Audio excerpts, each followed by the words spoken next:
So, I mean, that's a great stat. You just don't, and they were, Jordan Spieth made a double bogey in 2015, won when he won there. Trevor Immelman made a double bogey late on Sunday when he had about a 7-shot lead. And Phil Mickelson in 2004 made a double bogey. But, Woods, O'Meara, Jose Maria Alfaro, Vijay Singh, Tiger Woods, Mike Weir. I mean, none of them, Angel Cabrera, Schwartzel, Bubba, Adam Scott, Willett, Garcia, none of them made double bogey. So, Justin Thomas, if not him, then who? I mean, he's certainly, at the top of his career. He's doing everything he needs to do. But he needs, he tends to miss to the left. Missing left there is obviously a huge penalty, but fearing missing to the left is a softer penalty, but a penalty nonetheless. But otherwise, Justin Thomas appears to be, everything you'd ever want. He's bold. He hits the ball high. He can work the ball every single direction. He's a marvelous driver of the golf ball. He's just, I'd say he needs to have a little better speed on the greens, and have a week where he doesn't miss too many shots to the left. And it's hard to talk about JT and not talk about Spieth, right? So I want to talk to you about Spieth's putting. We know that Augusta is the type of place. We see it with guys like Bernard Langer, Fred Couples, Phil, etc. Like guys that know how to play Augusta can play well there, even if they're not potentially informed, just by knowing where to hit it. To your point, is number one with Spieth's putting. I know there's been a lot of talk about that. He looks tentative. It doesn't look as smooth. Is there anything you see technically with the stroke? I know he's talked a lot about alignment issues. How do you feel about Spieth going in? Can he contend without being in great form? Well, I don't think so. I don't think without being in great form he can contend. Most of the other players that we talk about where they don't need to be in great form, well, it's not that many really. It's just a few. Phil Mickelson or a Tiger Woods, and they have the advantage of dominating power, although Phil less so now. So, Jordan Spieth doesn't have the advantage of dominating power. He's not going to dominate the par fives with length. He dominates them with angle and great wedge shots and great putting. So, when Jordan Spieth won there in 2015, nobody ever went into a tournament more in control of their game or in better form. I mean, if you remember the form he had going in there, he was almost winning every single golf tournament. He was driving the ball the best he's ever driven the ball. He was putting the ball the best he's ever putted the ball. He was fifth in strokes gained putting when he was going to the Masters in 2015. He's 172nd right now. His lags were much, much better then than they are now. His approach putting is not as good, and he's not making putts over 10 feet. He's struggling inside of 10 feet. He's struggling everywhere. So, he's still hitting, he's still driving the ball okay. He's still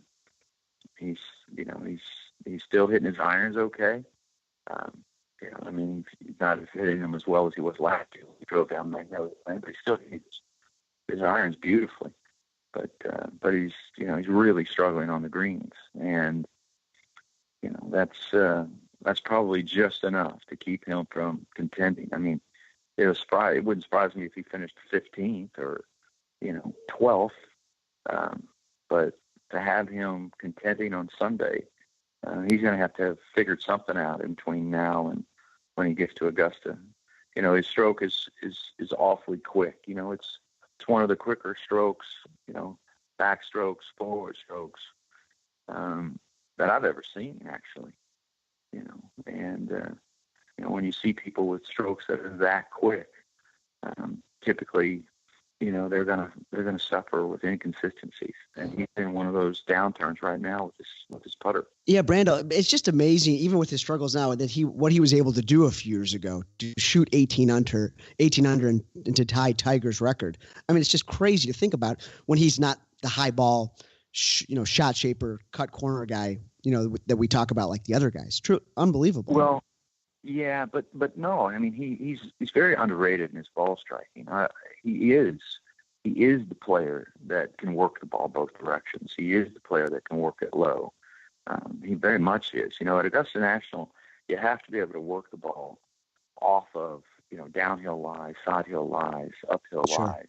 You have to be able to swing across the slopes, you know, because you have to spin the ball the opposite direction of the slope. Like you think about it, off of one, you've got a hook lie, but you've got to be able to hit a high cut off of one, off the fairway. Same thing on 13.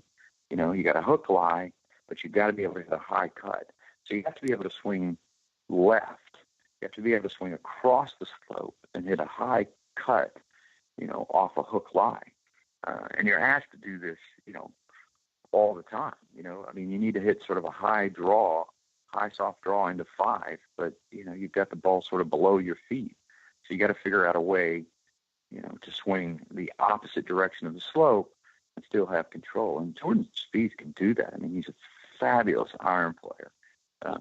Fabulous. You know, he's got a very similar release, you know, of with his irons and, you know, through the ball as Jack Nicklaus did, as Tiger Woods did. You know, just not a lot of flip. Just a very stable release. He's capable of hitting the ball very high. He's capable of putting a lot of spin on the ball. You know, one of the things that is great about Augusta National is it doesn't measure up with the trend in golf right now. You know, the trend in golf right now is to hit the ball high with very little spin. But Augusta National doesn't reward high, little spin shots, very little spin shots. I mean, you have to, high for sure, but you've got to have a fair amount of spin on the golf ball, both on your tee shots and obviously on your approach shots. So, you know, this tendency to sort of lean back and hit the ball up in the air is not rewarded at Augusta National. You know, players who win there are players who sort of cover the ball.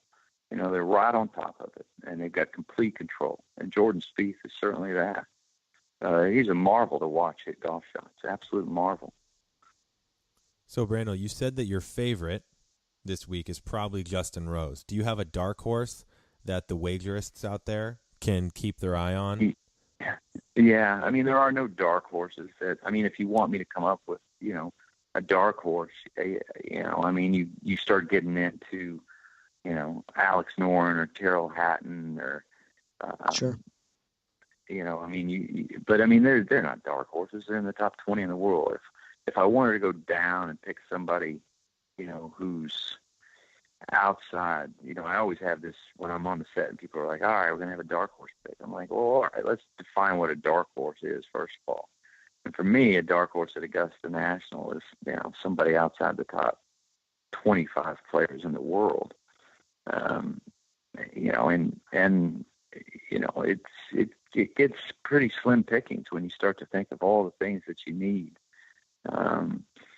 You know, so that gets to a Louis Oosthuizen, you know, who's 32nd in the world right now. You know, and I think beyond that, there's just, you know, I might go Patrick Cantlay because of how mature he is and level-headed he is. But, you know, when you start to look down after that, it's like, you know, they've got to have everything going. You know, who else would I pick? You know, Rory McIlroy, you know, I can't wait to see if Rory McIlroy has any semblance of the putting stroke that he had at the Arnold Palmer Invitational. Then it's, you know, it's going to be very hard to beat Rory McIlroy. You know, It's unbelievable. It was like that putting stroke and his, it was like all of the angst in his golf game looked like it just got completely diffused. Yeah. You know, as the week went on, you know, he was much, much sharper with his iron play, much, much sharper with the scoring clubs. He was much sharper with driving the golf ball. You know, he looked exactly like the Rory McIlroy that came out on the tour in, you know, 11, 12, 13, 14. It's like, oh, where has Rory McIlroy been?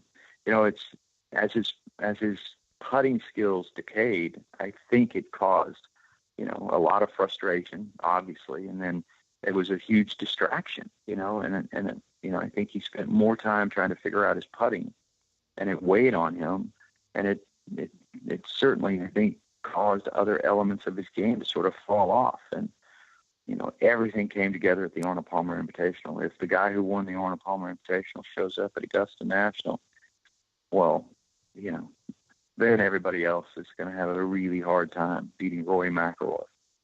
If you had to predict, who would get their next major first? Do you think it would be Tiger or Phil, depending on what we know about them now?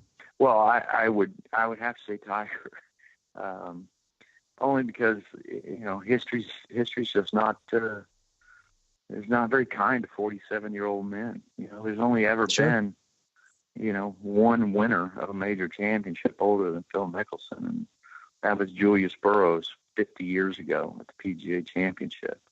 Yep. Which is, given the hot temperatures of that time of year, the golf courses are typically set up a lot softer, and they become less a test of nerve and more a test of, just, fates of the gods, so to speak. Having said that, players are doing more and more at older ages now, but I would have to go with Tiger Woods. Tiger's still putting the ball beautifully. He's got a heck of a lot more clubhead speed than Phil Mickelson. Phil is, even though he's trying as hard as he can to sort of swing the golf club faster and faster and faster. I've seen him on the range going through these weighted clubs, swinging as hard as he can before he plays, doing the best he can. He has managed to pick up a mile or two over last year, mile per hour, but he's still 115 miles an hour, whereas Tiger Woods 121. That matters. It matters Absolutely. in every conceivable way, not only in just distance off the tee, but you've got much more trajectory coming into greens because you're hitting the shorter clubs. And I would have to say Tiger gets his. And again, I never thought Tiger would have a chance to win another major. I almost didn't think he'd have a chance to win another tournament. I couldn't be more flabbergasted with the play of Tiger Woods. I just never ever thought I'd see this again out of him. So speaking of Tiger winning, we know you said that you could fix Tiger's driving woes in, just a couple minutes. How many fairways, let's talk fairways for a second. How many fairways do you think Tiger has to hit per day, and we can go per day on average at Augusta, to have a shot at winning? And how important is that? Yeah, it's hugely important. He needs to hit 9.5 a day. He needs to hit 38 to have, a chance. One of the reasons Dustin Johnson hasn't won at Augusta National is, and people love to say that, driving's not that important at Augusta National, but it absolutely is. You start missing a lot of fairways there, and you bring big numbers into play. And Dustin Johnson has made, on average, more than 2 double bogeys to others per week. So, if Tiger is having these big misses off of the tee when he gets there, then his chances they're pretty much gone. So he needs to hit about 9.5 fairways, on average, which would get him to 38 fairways. And that's sort of, that's 36, 38 fairways. If he keeps it in that area, that's easily doable, And I say that, because if you're hitting 36, 38 fairways, then your misses are not going to be that bad. But if you're hitting 30 fairways, say, and it's only a fairway or two a day, right? That is difference, but that's such a huge difference. Yeah. So, and the thing about Tiger is he's pretty comfortable hitting these cuts off the tee. He drives it better when he's trying to hit a cut shot. So that works well on a number of holes, obviously. Number 1, it works well. Number 8, it works well. Works well off number 11, beautiful off 15 and 18. But, it's the draws that give him a lot more trouble. So I'm curious, I doubt he'll pull driver out off a 2T the whole week. But if he ever got in a scenario or a situation where he was driving the ball well enough to pull driver out off a 2T, that's the Tiger Woods that I'd like to see play golf again. that's the Tiger Woods that won by 15 shots. The Tiger that could hit driver off two, take it off the right bunker, and draw it around the corner. And if he did that, swinging 121, 122 miles an hour, he'd have a mid-iron to that green, and it'd be game over. But I think he'll play far more defensive off two. He's very comfortable, and he can do it pretty easily, hitting his 3-wood off of 13 and drawing it around the corner. Same thing's true at 14. There's a couple of key drives for Tiger. Off of 2, for sure. What he does off of 3 will be, I'm curious to see his strategy off 3. I'm curious to see his strategy off of 10, and what he does on 13. Those are key drives for him. As much as anything, they'll say a lot about, the confidence that he has in his golf swing. Randall, I mean, as we all know, Tiger's won 4 green jackets with 3 different swings, and he's probably had 5 different swings on the tour. The swing he has now, how do you compare it to the Butch swing or the Hank swing? Is it close?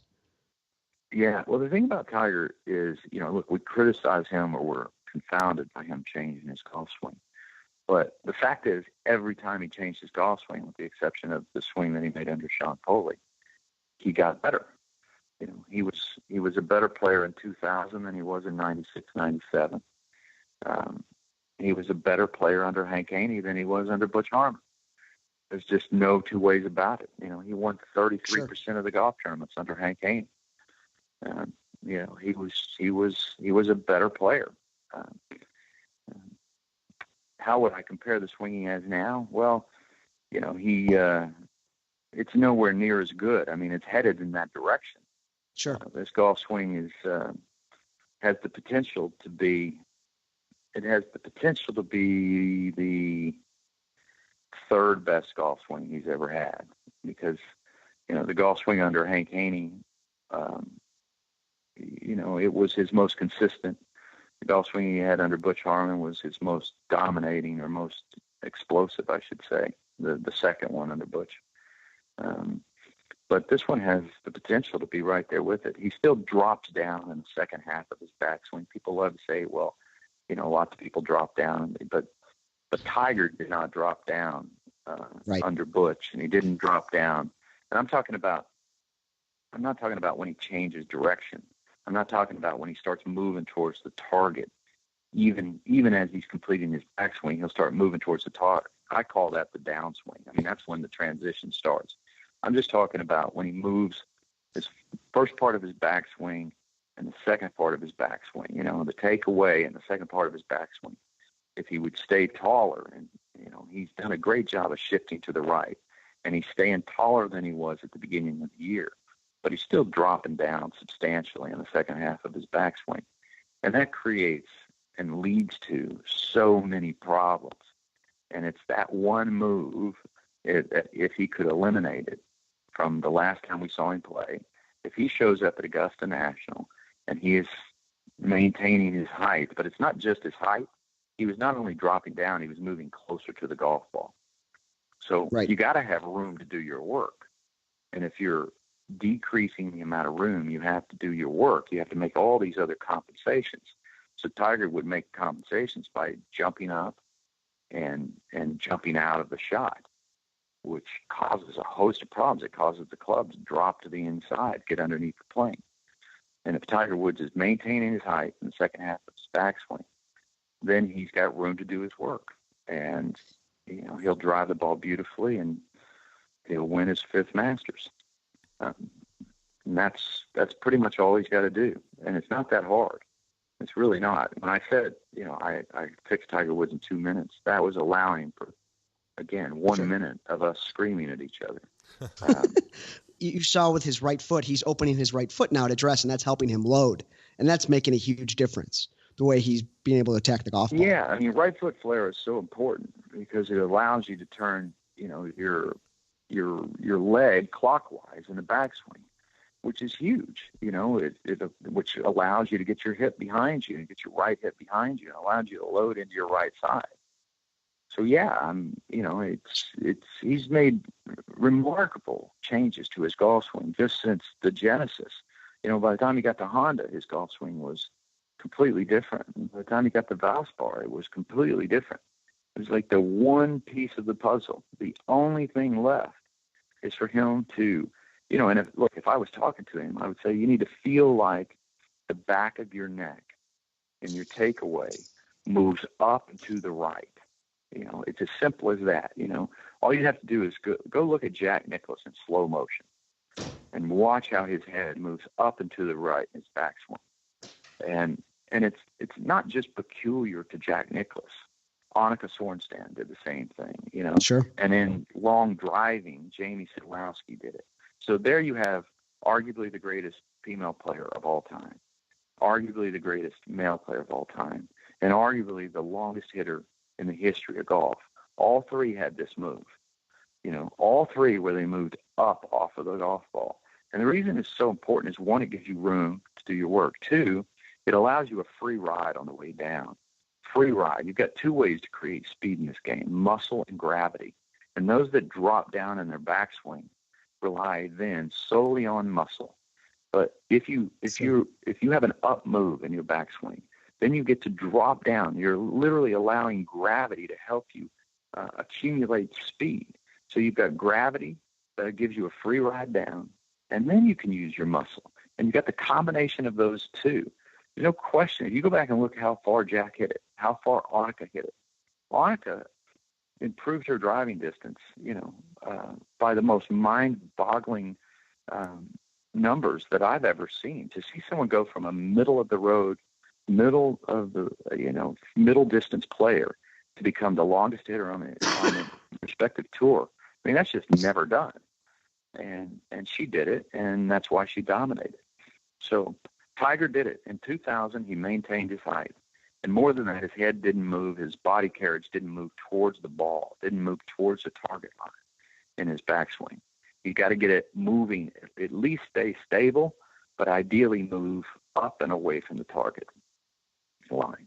All right, Brandon, we got one more for you. We're going to bookend this interview. We started with some fun. We're going to end with some fun, okay?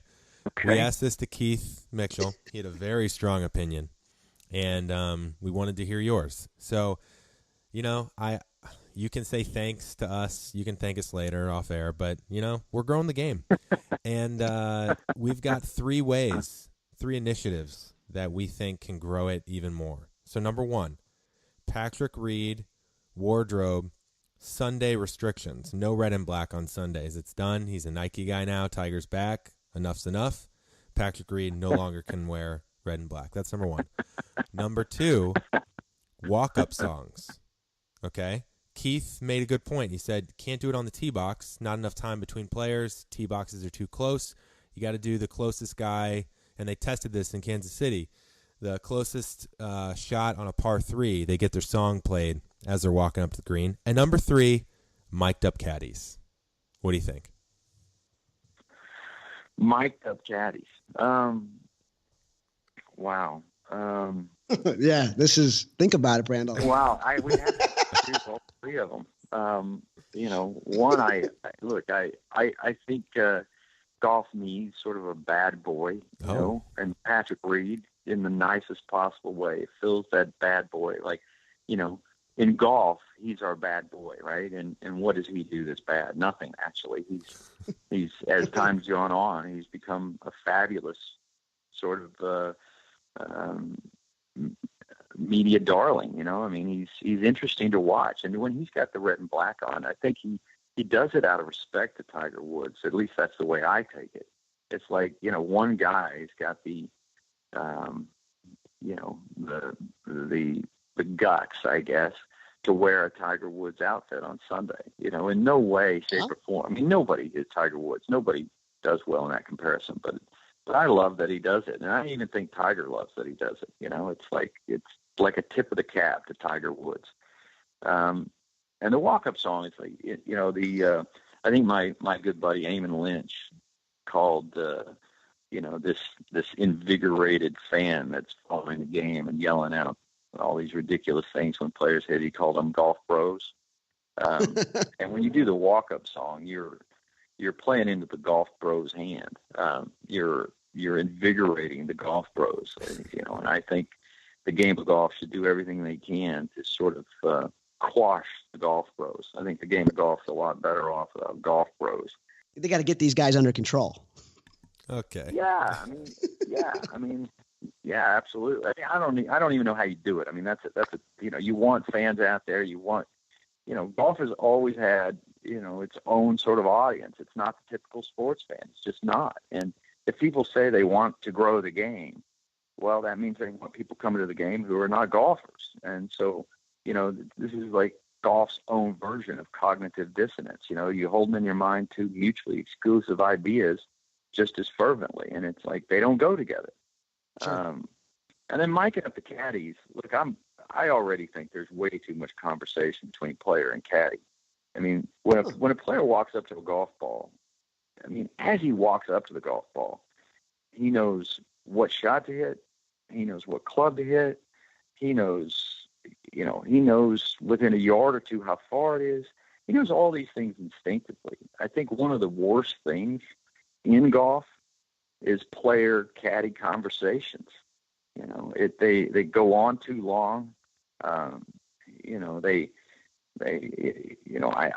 think the timidity of golf professionals, they've turned over their swing to swing instructors, their body to trainers, their mind to sports psychologists. Now they're turning over their strategy to a caddy. It's like, no, you're the player, you're the genius, you're the one that knows what your body chemistry is doing. It's like, you're the one that can figure the shot out. Yeah, do you need to every now and then bounce an idea off somebody who's just as vested in the outcome as you are? Sure. But these 20-second, conversations that go on between player and caddy, sure. I think it's one of the worst things in the game of golf right now. Evan, I don't know how you feel about that. You want the mic'd up caddies, but Brandel's saying they just need to cut the BS and hit it. Yeah, I want it. I like that conversation. I agree with him. It's probably better for their game, but for the viewer, I want it. So we might have to talk off air about that, Brandel, but it's all good.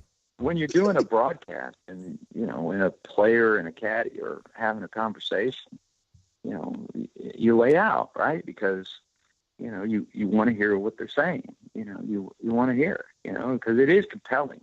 It's like, oh, okay, we get to get inside here and, know what the yardage is. And, and I have been involved in some nice conversations out on the golf course.